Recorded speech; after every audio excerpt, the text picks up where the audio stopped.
कहानी का शीर्षक है 7 टांगों वाला जानवर। तो चलिए शुरू करते हैं। एक बार की बात है कि एक राजा था जिसको अपनी सेना पर बहुत गर्व था। वह अपने सिपाहियों पर पैसा भी बहुत खर्च करता था। एक बार उसको यह जानने की इच्छा हुई कि उसके सैनिक वास्तव में कितने बहादुर थे। उसने अपने आदमियों को हुक्म दिया कि वे शहर के बाहर एक मैदान में एक लड़ाई का इंतजाम करें। तुरंत ही उसके हुक्म का पालन हुआ। लड़ाई वाले दिन राजा साहब अपने वजीर और दीवानों के साथ मैदान में आ पहुँचे।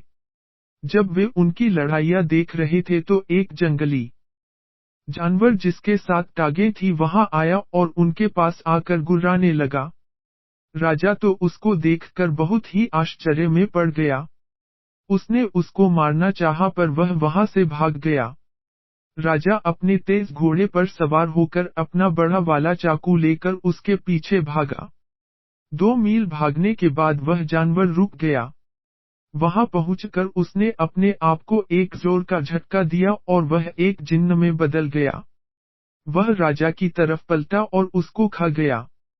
वजीर ने बड़ी वफादारी और लगन से राजा की 8 दिन तक खोज की पर उसकी कोई खबर नहीं मिली।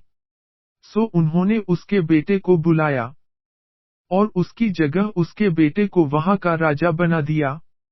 एक दिन राजा के बेटे को यह जानने की बहुत जोर की इच्छा हुई कि उसके पिता की मौत कैसे हुई थी। उसने यह बात अपने वजीर से पूछी। वजीर ने उसको सब बातें बता दी तो उससे सारा हाल सुनने के बाद उसने भी उसी जगह एक दूसरा शानदार लड़ाई का मुकाबला रखा जहां उसके पिता ने रखा था। नियत समय पर वह और उसके दरबार के सभी लोग वहां इकट्ठा हुए। उन लोगों को वहां पर आए अभी बहुत देर नहीं हुई थी कि वही 7 टांगों वाला जंगली जानवर वहां आ गया और उन सब पर भयानक रूप से गुर्राता हुआ वहां से चला गया। जब राजा के प्रधानमंत्री ने यह देखा तो वह बहुत जोर से हंस पड़ा। राजा ने उससे पूछा कि वह क्यों हंसा। तो वजीर ने कहा, हुजूर मैं इसलिए हंसा कि यह वही जानवर है जिसने आपके पिता को हमारे बीच से उठाया था। अच्छा ऐसा है क्या? तब तो मैं उसको जरूर मारूंगा क्योंकि मुझे तब तक शांति नहीं मिलेगी जब तक मैं अपने दुश्मन को मार नहीं लूं। ऐसा कहकर वह भी अपने घोड़े पर सवार हुआ और उस जानवर के पीछे भाग लिया। वह जानवर उसको कुछ दूर तक उसी तरह भगा कर ले गया जैसे कि वह उसके पिता को ले गया था। वहां जाकर वह रुक गया, अपने आप को झंझोड़ा और अपने असली रूप में आकर राजा के ऊपर उछला। राजा यह देखकर डर गया और दिल से उसने भगवान से प्रार्थना की कि वह उसको उससे बचाए।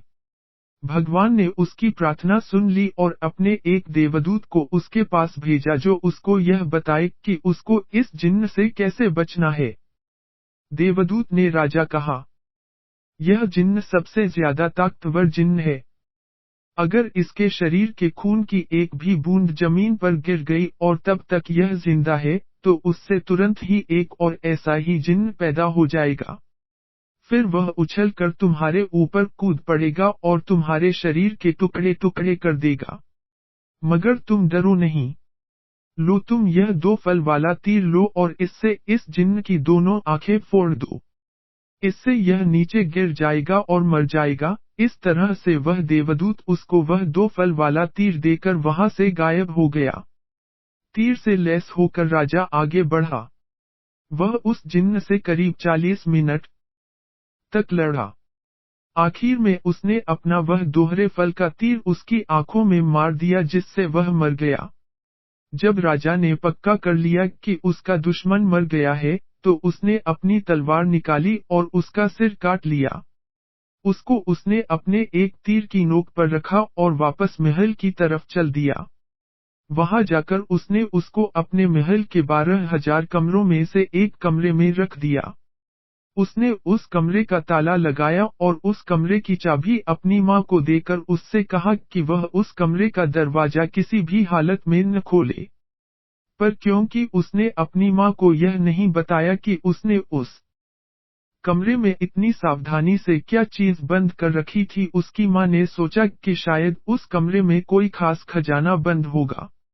यह सोचकर उसके मन में उसको देखने की इच्छा हो आई।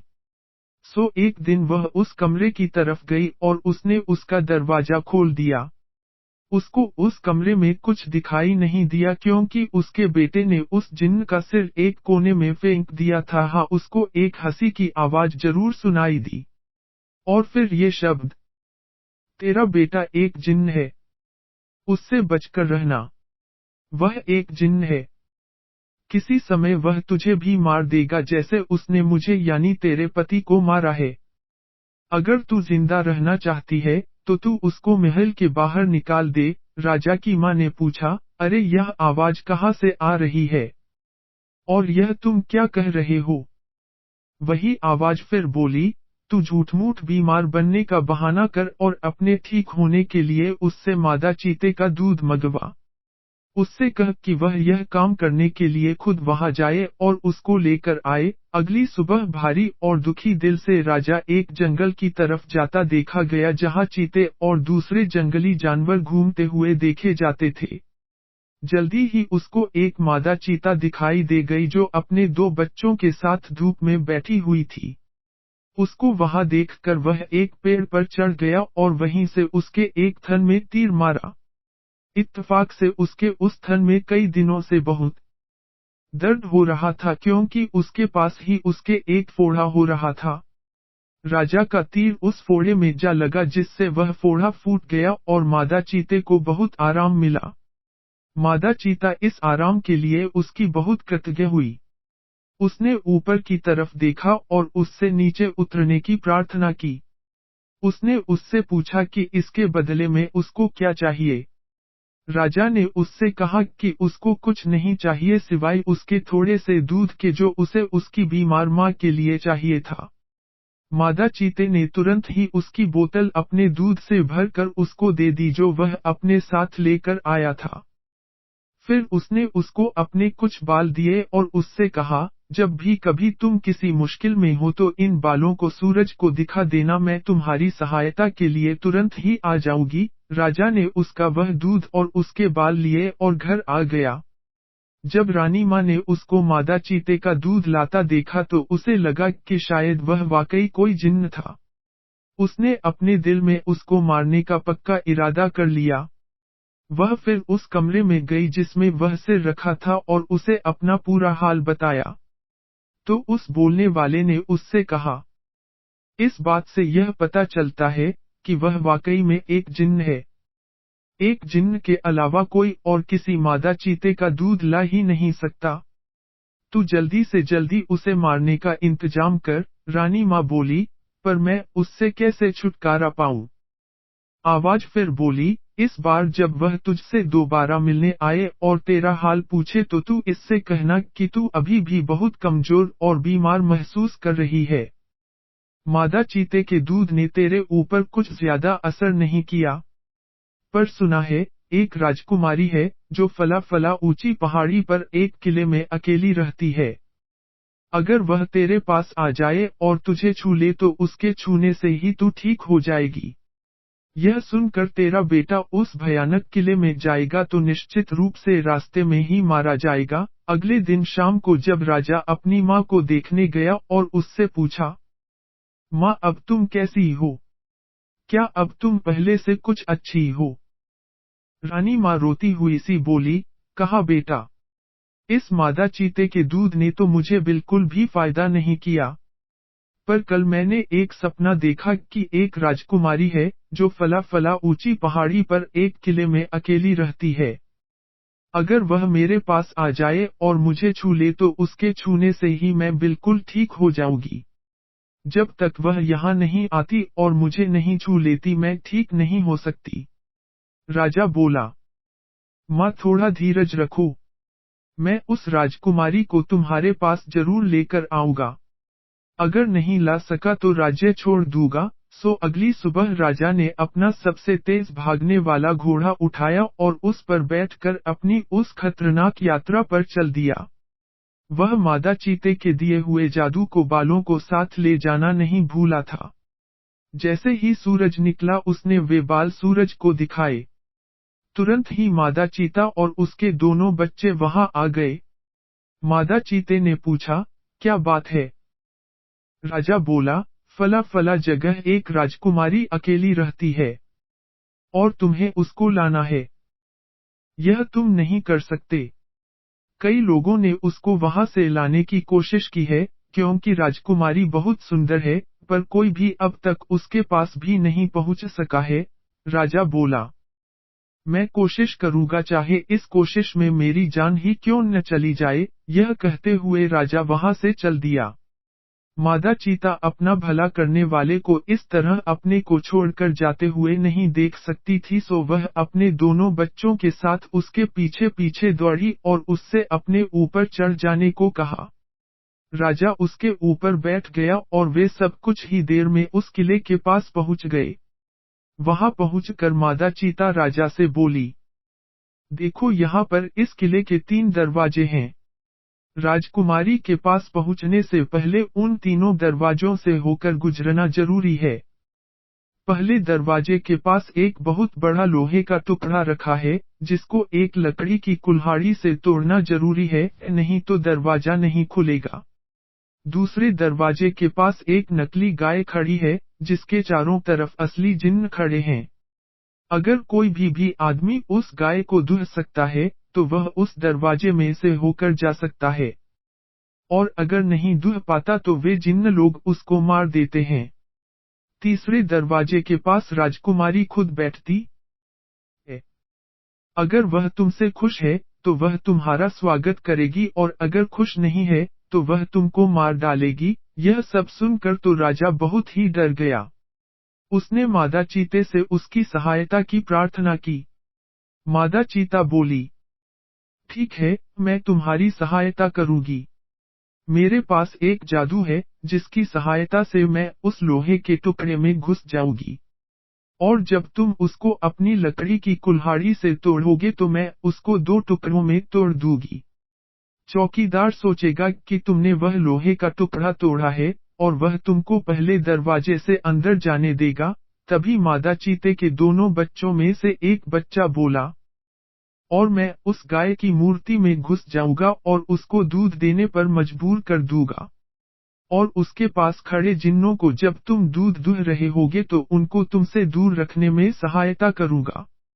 इस तरह से तुम दूसरे दरवाजे से होकर निकल जाओगे। इसके बाद मादा चीते के दूसरे बच्चे ने कहा, और मैं राजकुमारी की आंखों में अपना जादू डाल दूंगा, जिससे जब वह तुम्हारी तरफ देखेगी तो तुम उसको सूरज की तरह से चमकीला पाएगी।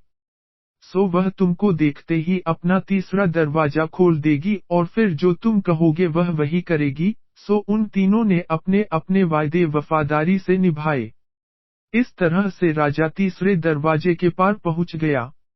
राजकुमारी ने जैसे ही उसको देखा तो उसकी बहादुरी और सुंदरता से बहुत प्रभावित हुई। उसने राजा से अपने साथ शादी करने के लिए कहा। मादा चीता और उसके दोनों बच्चे अपनी माद में लौट गए।